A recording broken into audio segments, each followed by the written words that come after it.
Alright, this next video we're going to discuss bonds and pH. Before you watch this video, make sure that you're comfortable with the objectives on atoms, like where electrons, neutrons, and protons are located, what their charge is, and how much they weigh. So make sure you do that before you watch this. Now, when we talk about atoms on the periodic table, atoms on the periodic table are neutral, which means they have an equal number of protons that have a positive charge as compared to the number of electrons which have a negative charge. The problem is, when they're neutral, they're not always happy. And what do I mean by being happy? For an atom to be happy, its outside electron orbital has to be full. Now this first orbital here can contain 2 electrons. Every orbital after that can contain 8. So what an atom wants is that its outside orbital is full. So if we look at sodium, you'll see here it has 2 here, it has 8 in this orbital, but then it only has 1 in this orbital. So what it's going to do in real life to be happy, it's going to get rid of that electron. It's going to get rid of that electron.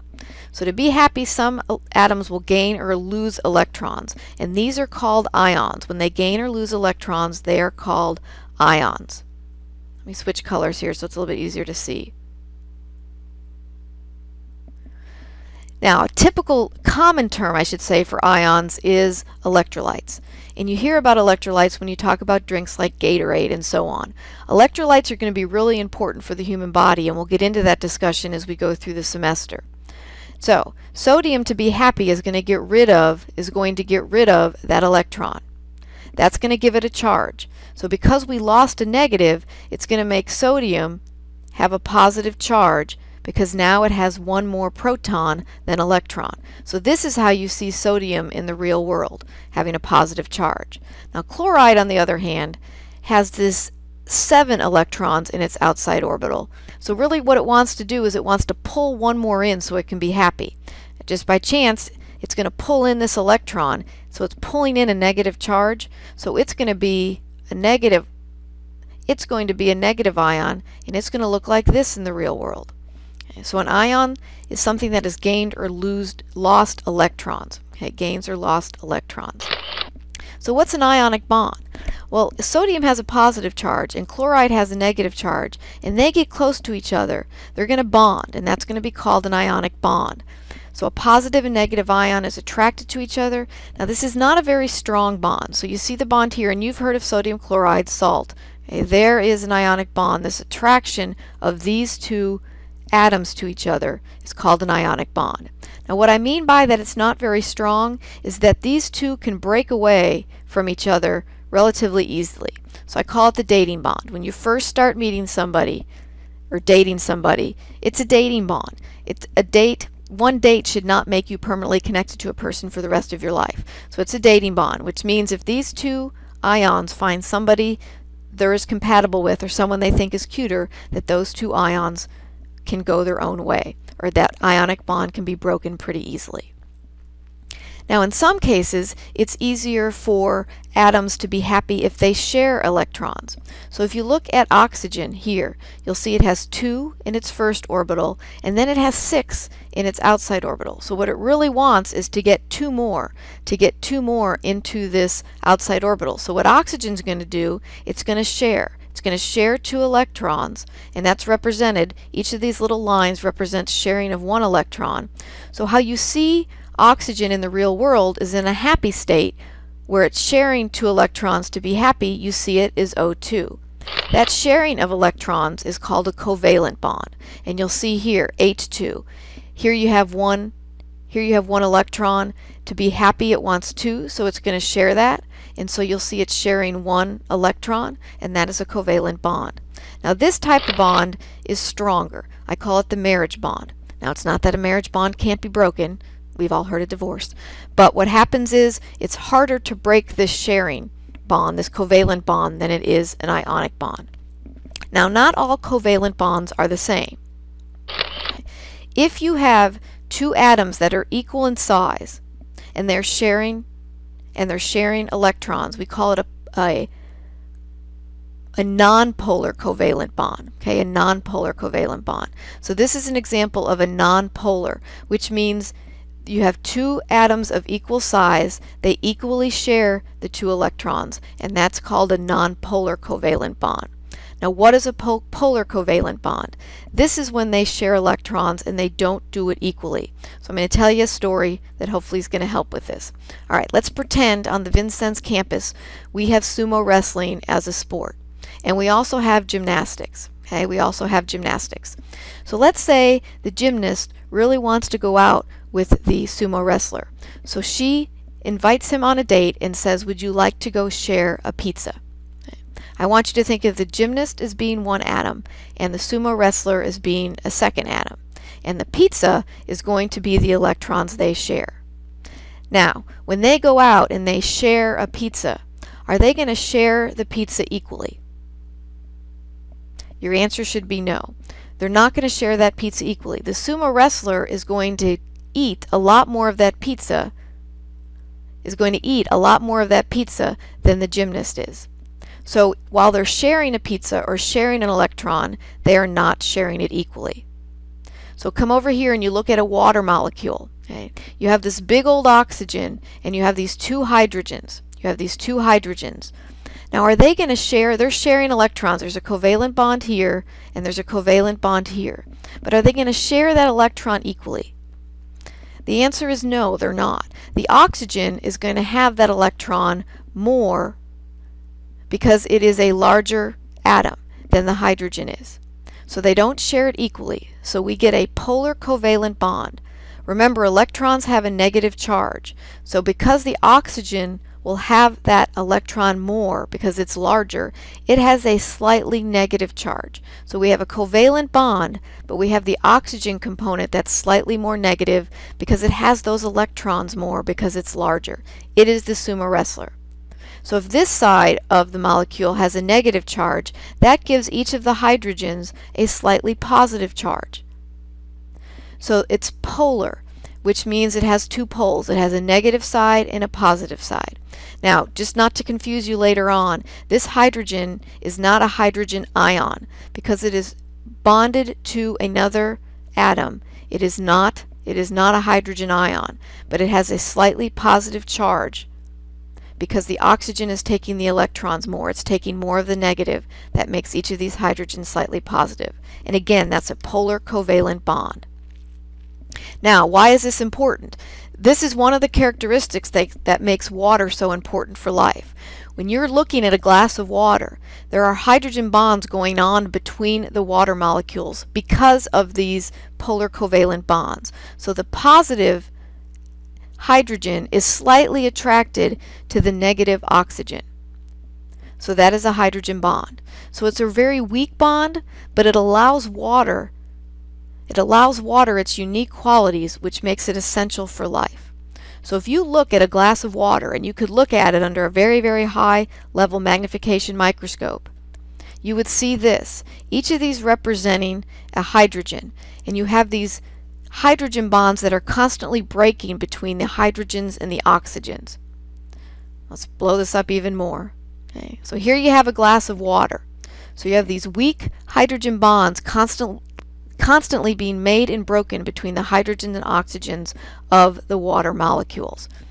What does this allow to happen in terms of life?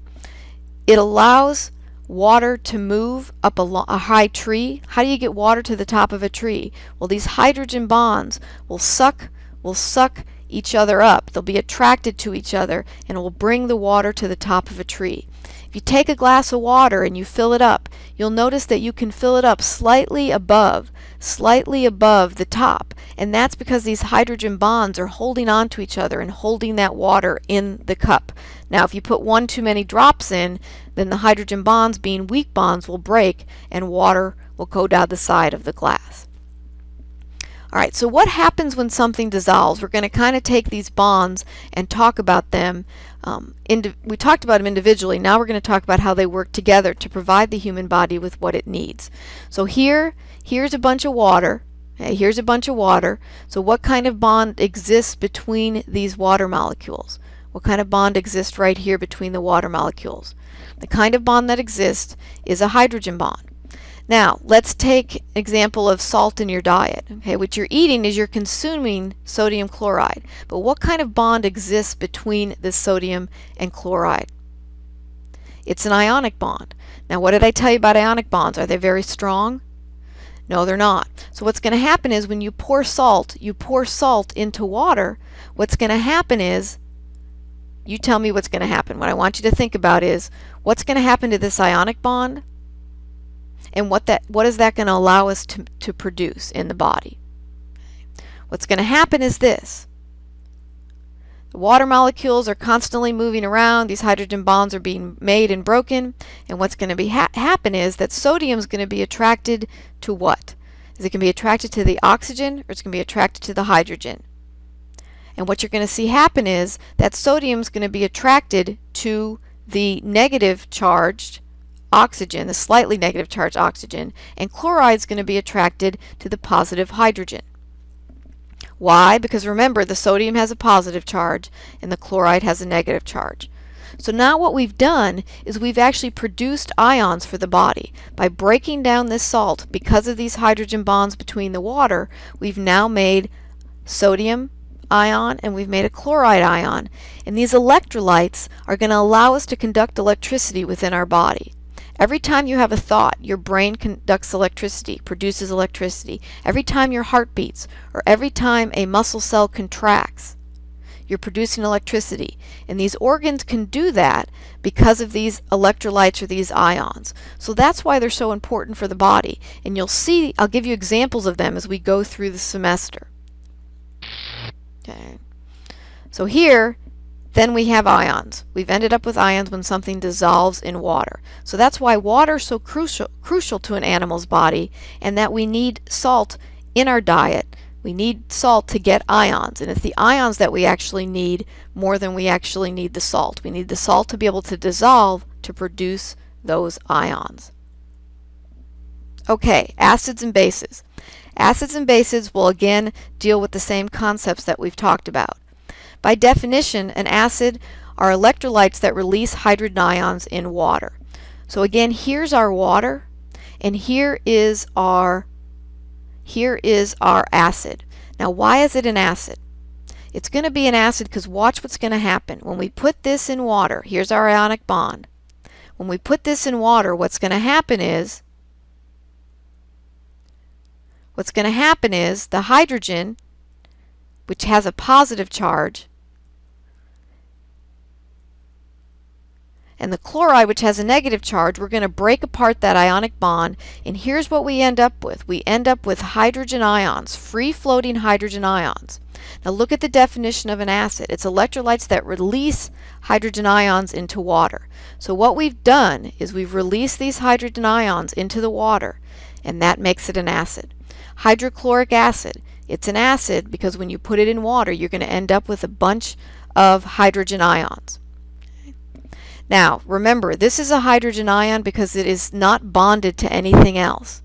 Unlike this hydrogen, which is covalently bonded to the oxygen, this is not a hydrogen ion. A hydrogen ion has to be free-floating and not bonded to any other atom. So that's an acid.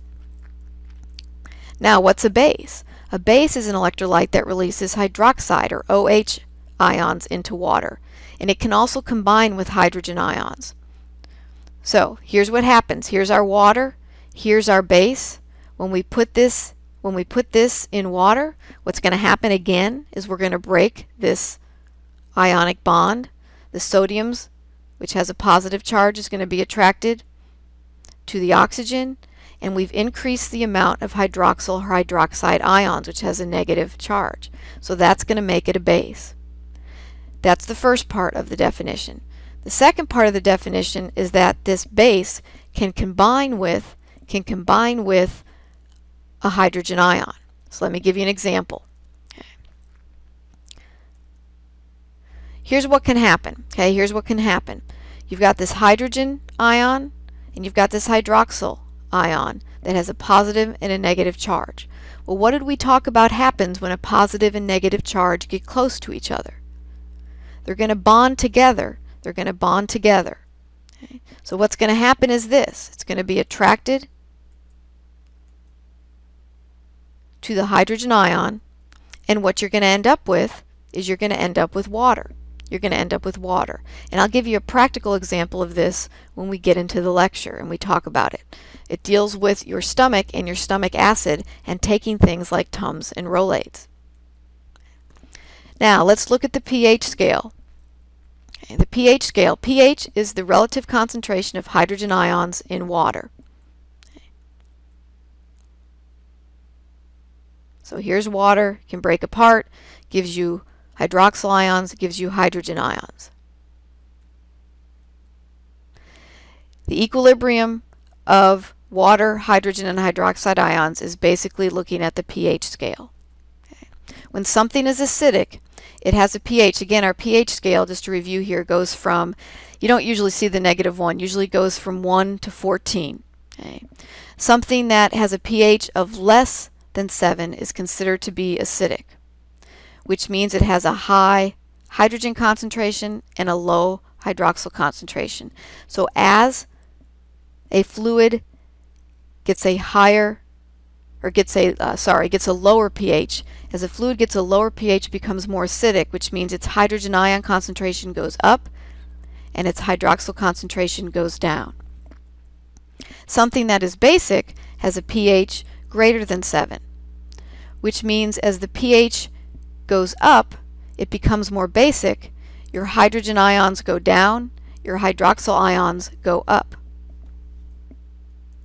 Something that is neutral at a pH of 7 has an equal concentration of hydrogen and hydroxyl ions.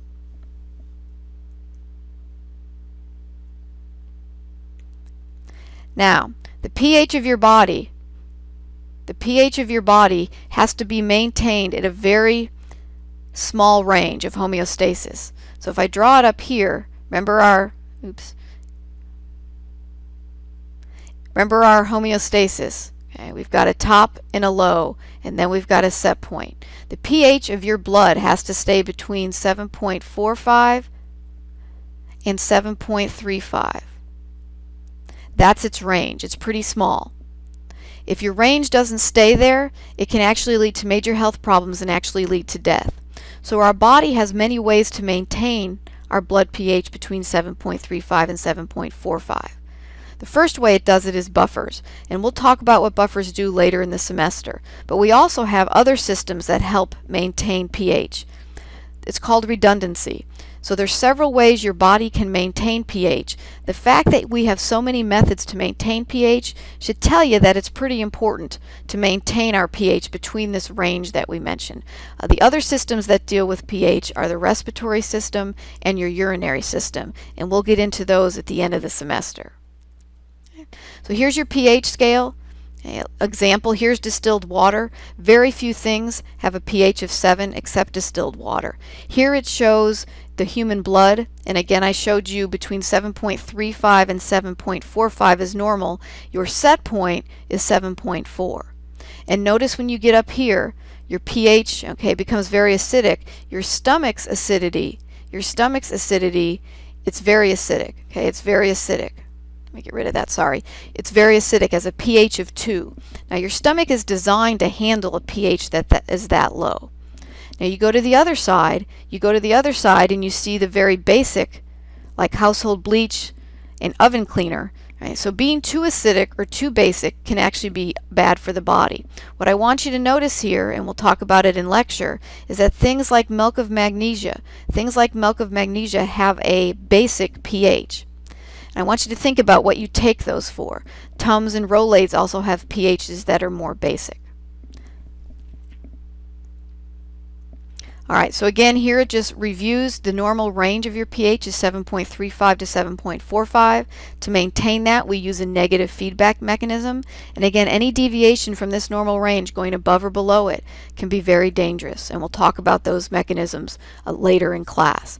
So again, review this. There is another video that covers some of the same concepts, but also shows you a more visual method of thinking about pH and how it changes. I want you to think about these two questions. Okay, which of the following has the highest hydroxide concentration? And I want you to think about that and come to class prepared to answer it.